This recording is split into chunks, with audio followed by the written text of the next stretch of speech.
How to use Monster Legends promo codes.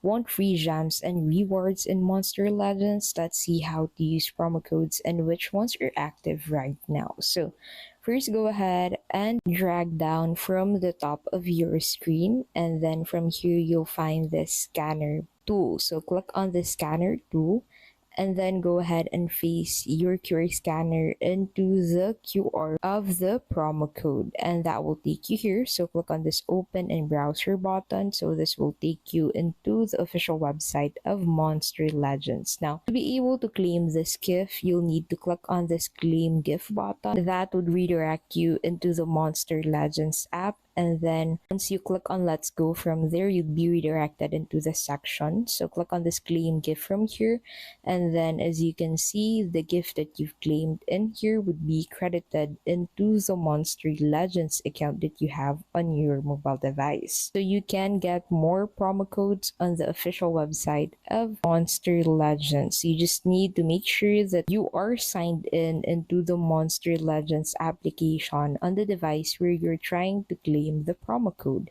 and that is how you can basically use Monster Legends promo codes.